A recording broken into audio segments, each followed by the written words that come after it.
श्री लक्ष्मी नारायण भगवान की जय। अब गरुड़ जी कहते हैं कि जब ऐसी बात भगवान विष्णु जी ने गरुड़ जी को बतलाई तो गरुड़ जी कांपने लगे कि मतलब कि इतने प्रकार का कष्ट भोगना पड़ता है जीव को, इतने प्रकार के दुखों को पाना होता है, तो फिर आदमी पाप करता ही क्यों जब इतना सब कुछ है। तो गरुड़ जी कहते हैं, कृत्वा पापानि मनुजा प्रमादाद बुद्धतोऽपि वा न यान्ति यातनां याम्ये केनोपायेन कथव्यताम्। गरुड़ जी कहते हैं कि हे स्वामी, हे प्रभु, ऐसा कौन सा कर्म है, ऐसा क्या किया जाए कि पाप कर्मों को करने के द्वारा भी, यानी कि गलती से अगर पाप हो भी गया हो तो उसके बाद में यमराज की यात्रा ना देखनी पड़े, नरक ना जाना पड़े, ऐसा क्या है।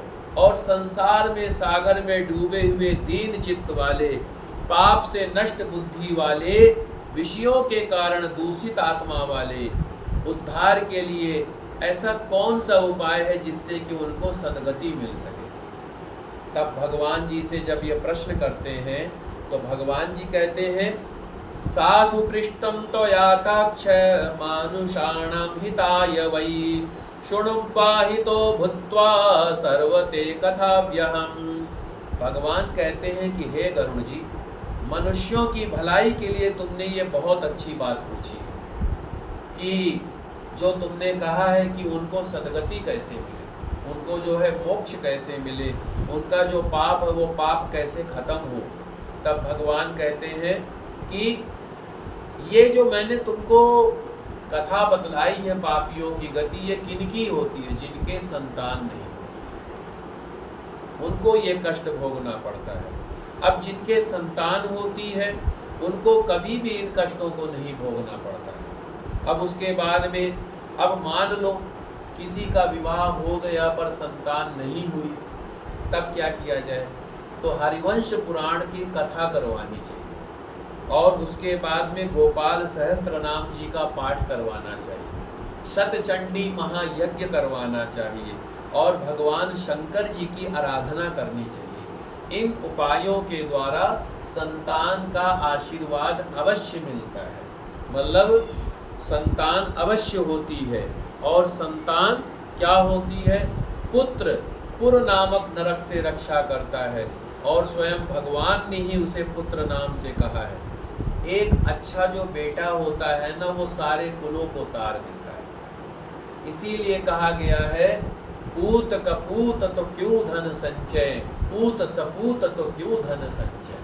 अर्थात अगर हमारा बच्चा लायक है तब उसके लिए धन एकत्रित करने की कोई आवश्यकता नहीं, और नालायक है तब भी धन एकत्रित करने की कोई इच्छा नहीं।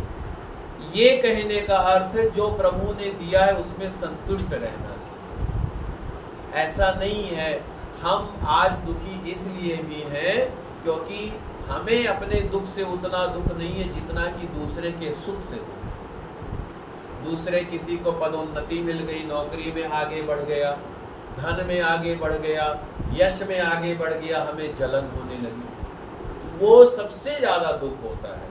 तो इसीलिए वो नहीं करना चाहिए। और उसके बाद में क्या बताते हैं कि हमारा बच्चा लायक होगा, प्रयास ये करो उसको संस्कारवान बनाओ। संस्कारवान कैसे, साधु संत महात्मा का सम्मान करो, बड़ों का सम्मान करो, घर में अच्छे से रहो, अच्छे कामयाब इंसान बनो, ऐसा जो है अपने संतान को सिखाना चाहिए। हम लोग क्या करते हैं, पैसे से उसको करते कि भैया ऐसी विद्या पढ़ाते हैं, पैसा खूब कमाओ। मैं कहता हूँ कमाओ, लेकिन कमाने के साथ साथ उसको में ज्ञान भी अर्जित करो, ज्ञान बहुत ज़रूरी है। अब उसके बाद में कहा गया है, पुत्र का मुख देख करके पिता पितृण से मुक्त हो जाता है। जब हम पैदा होते हैं तो पैदा होते ही 3 कर्ज हमारे साथ लग जाता है, 3 कर्जा हमारे ऊपर आ जाता है पैदा होते ही। कौन सा, मातृ ऋण, पितृ ऋण, आचार्य ऋण। माँ का कर्जा हमारे ऊपर रहता है, पिता का कर्जा हमारे ऊपर रहता है, आचार्य का यानी कि जो आपके शिक्षक हैं उनका कर्जा हमारे ऊपर रहता है। तो इन कर्जा को कैसे मुक्त कर सकते हैं?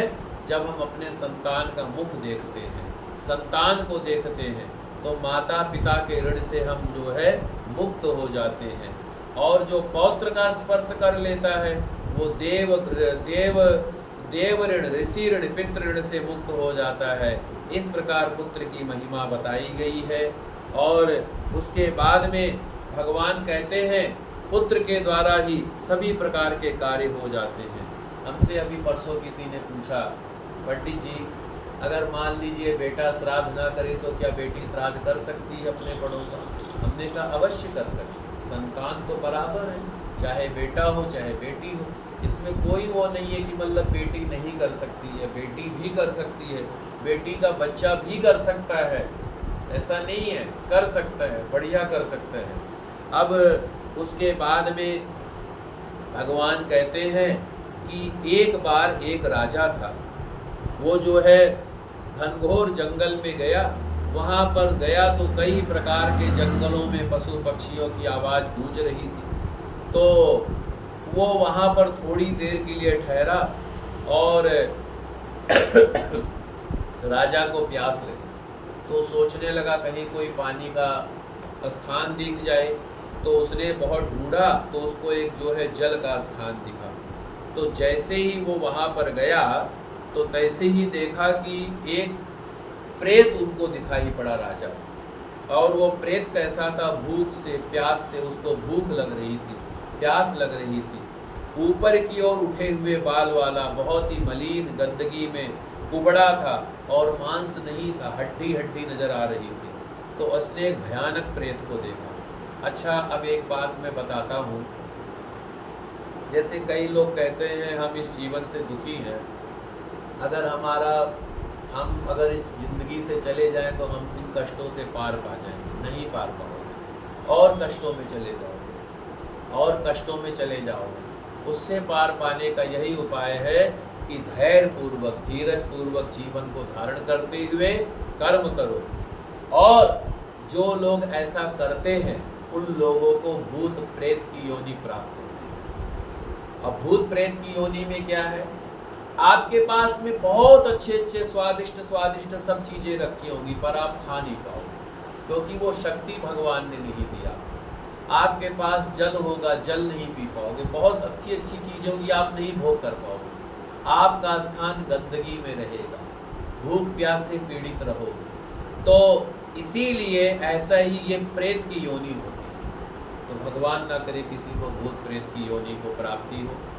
और उसके बाद में जब उस राजा ने उस प्रेत को देखा तो प्रेत ने भी राजा को देखा। तो बोले इतने घनघोर जंगल में ये राजा कहाँ से आ गया?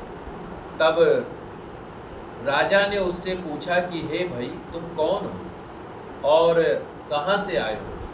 तब प्रेत जब राजा को देखा तो उसका जो प्रेतत्व था, मतलब प्रेतत्व यानी कि जो उसका जो पाप के कारण जो समस्या थी, जो दुख था, वो दुख उसका कम हो गया। क्योंकि आप कोई संत महात्मा ब्राह्मण के द्वारा आपका जब वो मिलते हैं तो आपका दुख कम हो जाता है। तो जब राजा को देखा तो वो प्रेत भाव का त्याग कर दिया और बोला कि आपके आने से मेरा जो प्रेत का शरीर था वो खत्म हो गया है, ये आपने कोई पुण्य किया होगा तभी ऐसा हुआ है।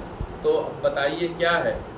तब राजा ने ही पूछा कि एक बात बताओ, तुमने ऐसा कौन सा काम किया था जिसके द्वारा तुमको ये प्रेत का शरीर मिला है? तुम मुझको ये बात बताओ, और ऐसा क्या काम किया जाए अगर तुमको प्रेत की योनि मिली है तो ऐसा हम क्या काम करें जिससे तुम्हारा प्रेत का शरीर छूट जाए, तुम मनुष्य का शरीर पा जाओ, देवता का शरीर पा जाओ, ऐसा क्या किया जाए? तब प्रेत कहता है राजन, मैं आपको सब कुछ बतलाता हूँ। मैं इस जन्म से पहले मैं जो है एक बहुत ही बड़ा धनी व्यक्ति था और मैं रोज़ जो है कई प्रकार के दान पुण्य करता था, बड़े बड़े भगवान की पूजा पाठ किया करता था। मेरा जन्म वैश्य जाति में हुआ था। वैश्य जाति अर्थात बनिया कुल में जन्म हुआ था। मैंने हवन करके देवताओं को और पितरों का तर्पण भी किया था कई प्रकार के मैंने दान भी किए थे और कई बार दीनहीन, अंधे, जरूरतमंद लोगों को अन्न का भी दान किया था, किंतु राजन मेरा ये जितना पुण्य था वो सब खत्म हो गया। क्यों खत्म हुआ?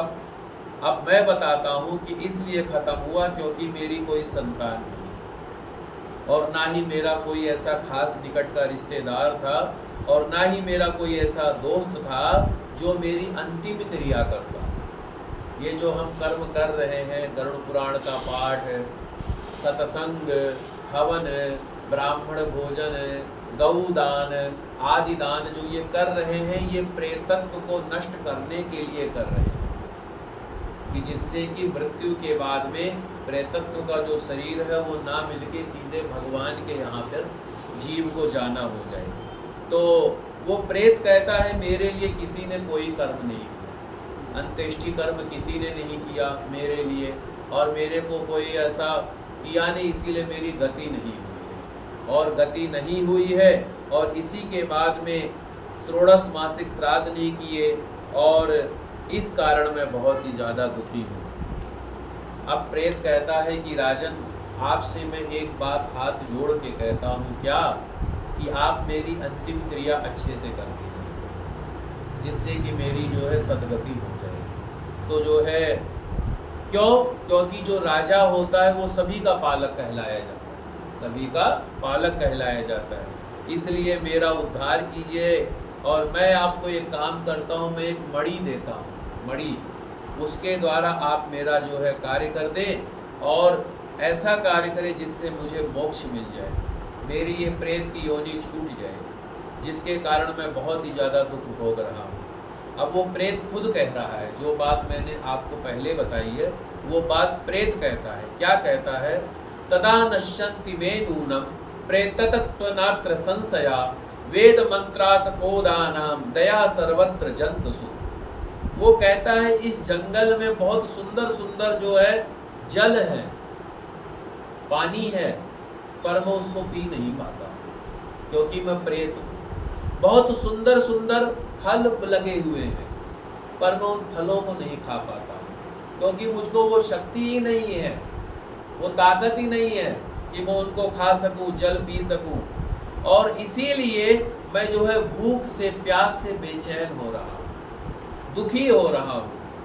अब अगर आप मेरे लिए आप नारायण बलि कर दें।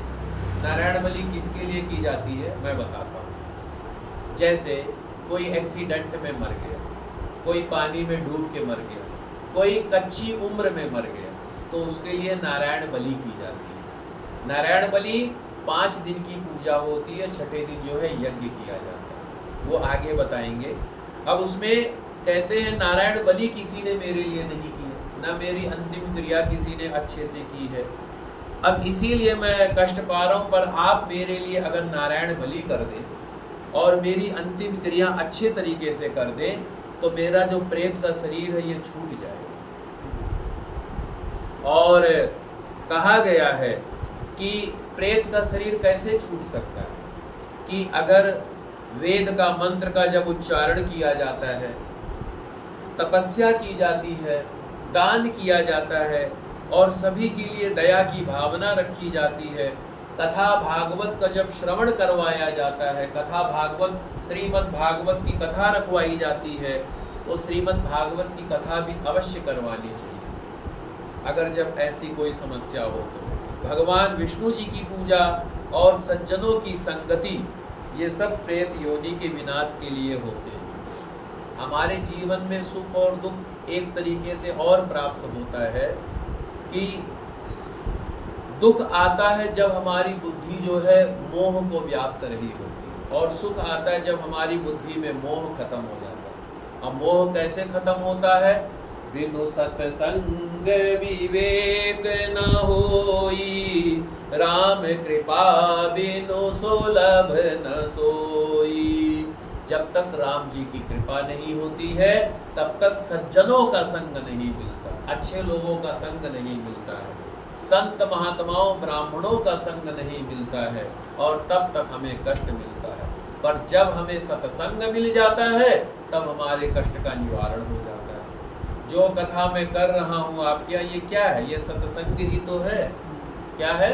सत्संग ही तो है। ये सत्संग के द्वारा आपका भी कष्ट का निवारण हो रहा है, मेरे भी कष्टों का निवारण हो रहा है। तो ये प्रेत के तत्व को भी नष्ट करता है। अगर हमारा कोई पूर्वज प्रेत योनि को प्राप्त हो गया हो तो उसके लिए अगर ये कर्म करवाया जाए तो उसको भी प्रेत योनि से छुटकारा मिल जाता है। तो इसके लिए ये कहते हैं। और प्रेत कहता है क्या? सज्जनों की संगति, ये सब प्रेत योनि को खत्म करने के लिए कही गई है। इसीलिए प्रेत कहता है राजा से कि मैं अपने लिए आपको कहूँगा कि मेरे लिए आप विष्णु भगवान की पूजा करवाएं। और क्या करवाएं? जो सच्ची कमाई में से 32 मास का सोना ले करके भगवान विष्णु जी की प्रतिमा बनवाए और पवित्र जल से स्नान कराकर 2 पीले वस्त्र पहनाए और चंदन धूप आदि माला पहनाए, पूजन करे। और उस प्रतिमा के पूर्व की तरफ श्रीधर, दक्षिण की तरफ मधुसूदन, पश्चिम में वामन और उत्तर में गदाधर, मध्य में पितामह ब्रह्मा और महादेव शिव की स्थापना करके कई प्रकार से मेरा पूजन करे। तदंतर हवन करे। हवन में क्या? घी, दही, दूध से मेरा पूजन करे। तदंतर समाहित चित्त वाला यजमान स्नान करके भगवान नारायण के आगे विधि पूर्वक मन में संकल्पित औतद्वैहिक क्रिया करे। औतद्वैहिक क्रिया जो अंतिम क्रिया होती है, उन क्रियाओं को, उन कर्म को करे। इसके बाद में क्रोध और लोभ से रहित होकर के मन में गुस्सा ना करे और लोभ ना करे कि इतना ज़्यादा कर रहा हूँ, ऐसा नहीं करना चाहिए, लोभ नहीं करे। और जैसा शास्त्रों में बताया गया है वैसे ही श्राद्ध करे। तदंतर 13 ब्राह्मणों को बुलाए, उनको सैया दान दे और घट का दान करे, यानी घड़ा पानी भर करके घट का दान करे। तो राजा ने कहा कि हे प्रेत, कौन सी विधान से प्रेत घट का निर्माण करना चाहिए और किस विधान से उसका दान करना चाहिए? तो प्रेत ने कहा कि महाराज आप सुनिए, प्रेत घट का दान सभी प्रकार के अमंगलों का निवास करने वाला है। इसीलिए ब्रह्मा, शिव, विष्णु सहित लोकपालों से युक्त सोने का एक घड़ा बनाए, उसमें दूध घी भर करके भक्ति पूर्वक प्रणाम करके ब्राह्मण को दान करे। और ऐसा दान करने से प्रेतत्व शरीर नष्ट हो जाता है। और इसके बाद में उस घट के बीच में ब्रह्मा जी, विष्णु जी, कल्याण करने वाले शंकर जी की स्थापना करे और घट के कंठ के पूर्व आदि दिशाओं में लोकपाल का आवाहन करके धूप चंदन आदि से पूजन करके घी के साथ ब्राह्मण को दान करना चाहिए। हे राजन, ऐसा दान करने से प्रेतत्व योनि से मुक्ति की प्राप्ति होती है। श्री भगवान उवाच एवं संजन्तपत्तस्य प्रतेन सह काश्यपा सेनाहं जगदामानु पदम हत्वाति संकुला। भगवान ने कहा कि हे कश्यप पुत्र गरुड़, प्रेत के द्वारा इस प्रकार बातचीत हो ही रही थी, उसी समय हाथी घोड़ों से आदि राजा की सेना पीछे पीछे वहां पर आ गई। सेना के आने के बाद राजा को वो मणि दे करके वो प्रेत चला गया। और उसके बाद जब राजा अपने महल की तरफ आया, आ करके उसने उस प्रेत के लिए जैसा प्रेत ने बताया था वैसे ही अंतिम क्रिया उसके लिए किया। सब कुछ उसी तरीके से किया जैसा बताया था। और उसके बाद में उस दान के द्वारा, उस कर्म के द्वारा प्रेत अपनी योनि से छूट करके भगवान की लोक को चला गया, सदगति की प्राप्ति हो गई। हे पक्षी, इस प्रकार जो है वो प्रेतत्व के द्वारा उसकी प्रेत योनि छूट करके भगवान की योनि को प्राप्त हो गई। अब आप ये देखिए इस कथा को क्यों कहा गया इसलिए कहा गया कि जो राजा था वो प्रेत तो उसका कुछ नहीं लगता था, प्रेत का तो दूर दूर तक कोई संबंध ही नहीं था। फिर भी राजा ने प्रेत के लिए जो कर्म किया उसके द्वारा प्रेत अपनी योनि को छूट करके भगवान के यहाँ चला गया। तो जब हम अपने बड़ों के लिए, अपनी माँ के लिए, बड़ों के लिए जब हम इतनी बढ़िया कथा करवा रहे हैं, इतना बढ़िया तरीके से प्रवचन करवा रहे हैं, इतने बढ़िया तरीके से गऊ दान कर रहे हैं और भी सैया दान कर रहे हैं, ब्राह्मणों को भोजन करा रहे हैं, साधु संत महात्माओं का जो है सम्मान कर रहे हैं और जो है माँ के लिए इतने अच्छे कर्म कर रहे हैं, तो उनकी गति क्यों नहीं होगी? अवश्य होगी। इसीलिए कहा जाता है, हम लोग आजकल श्राद्ध चल रहा है, आज श्राद्ध का चतुर्थी तिथि है। तो चतुर्थी तिथि में जैसे जब हमारे बड़ों का जो दिन आता है तो उसमें हम जब उनके निमित्त जो श्राद्ध किया जाता है तो संकल्प के द्वारा उनको वो चीज़ें दान करवाई जाती हैं, उनको वो वस्तु प्राप्त होती है। तो तर्पण किया जाता है, तर्पण में जल दिया जाता है। अब हम ये भी कहते हैं कि कोई आपके दूर के भी, उनके भी नाम से आपको अवश्य करना चाहिए। तो जब आप दूसरों के लिए करते हैं उनका कल्याण हो जाता है, तो अगर अपनों के लिए करेंगे तो आपका कल्याण नहीं होगा, अवश्य होगा। और कई लोग ऐसा भी कहते हैं कि जब हमारे बड़े हमारे साथ नहीं हैं तो हम उनके लिए क्यों करें? इसलिए करें क्योंकि उनको गति नहीं मिलती है जब तक वो कर्म नहीं किया जाता है। जैसे ये प्रेत की योनि प्राप्त हुई थी क्योंकि इसकी अंतिम क्रिया नहीं की गई थी। तो जब राजा ने उसके लिए अंतिम क्रिया किया, बढ़िया से सारा श्राद्ध कर्म करवाया, तो उसको गति मिली। तो इसीलिए अपनों के लिए ये कर्म अवश्य करना चाहिए। इसमें जरा सा भी लोभ नहीं करना चाहिए, जरा सा भी आलस नहीं करना चाहिए और बड़े प्रसन्न भाव से इन कर्म को करना चाहिए। और उसके बाद में जब दूसरों के द्वारा दिए हुए श्राद्ध से प्रेतत्व की सद्गति हो गई, तो फिर पुत्र के द्वारा दिए गए श्राद्ध से पिता की, माता की सद्गति हो जाए तो इसमें क्या आश्चर्य की बात है। अब भगवान क्या कहते हैं? बहुत ही अच्छी बात कहते हैं। क्या? हमारे और आपके लिए। क्या कहते हैं? हमारे और आपके लिए। इतिहासमिमं पुण्यम शृणोति श्राव्येच्चा न तो प्रेतत्वमायात पापाचार युतावपि।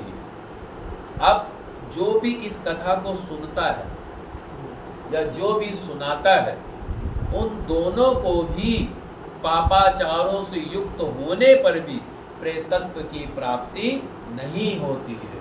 अर्थात अगर हम जानबूझ करके कोई गलत काम करेंगे तो उसका तो दंड भोगना पड़ेगा, उसको तो कोई माफ़ी नहीं है। और जानबूझ के जो ज्ञानवान उसको ज़्यादा दंड मिलेगा, जो अज्ञानी उसको कम दंड मिलेगा, पर जो जानकार है उसको ज़्यादा दंड मिलेगा कि तूने जानबूझ के ऐसा क्यों किया। तो इसी, लेकिन अगर गलती से हो जाए, हमारे अज्ञानता से हो जाए, तो भगवान उसको माफ़ कर देते हैं। तो इसी तरीके से अगर गलती से भी हमारे जीवन में कोई पाप हो गया हो और आगे अगर कभी ऐसा हो सकता हो, गलती से कोई पाप हो गया हो, तो भगवान उसको क्षमा करके हमारी जब मृत्यु होगी, यानी कि जब मैं मरूंगा, तो मुझको मरने के बाद में प्रेतत्व की प्राप्ति नहीं होगी। क्यों नहीं होगी?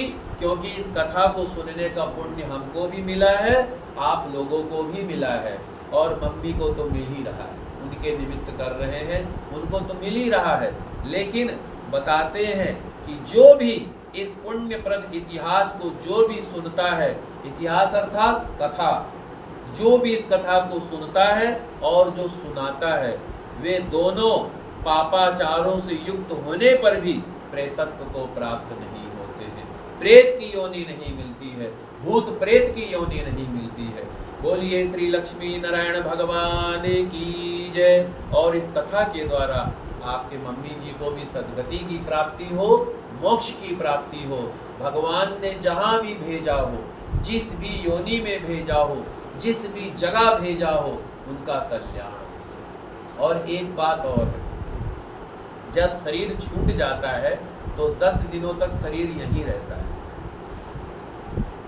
10 दिनों तक आत्मा यहीं रहती है, आत्मा जाती नहीं है। 10 दिन के बाद आत्मा की यात्रा प्रारंभ होती है। इसीलिए इन गरुड़ पुराण को 10 दिनों के अंतराल में करवाना चाहिए, तभी कल्याण होता है। और इन 10 दिनों के ही उसमें जो है गौदान और सैयादान आदि दान करना चाहिए। जो भी आपको भगवान ने दिया है वो बढ़िया से करना चाहिए। इससे जो है उनको सद्गति की प्राप्ति होती है, हमको भी कल्याण की प्राप्ति होती है, और हमारे को जो है प्रेतत्व की योनि नहीं प्राप्त होती।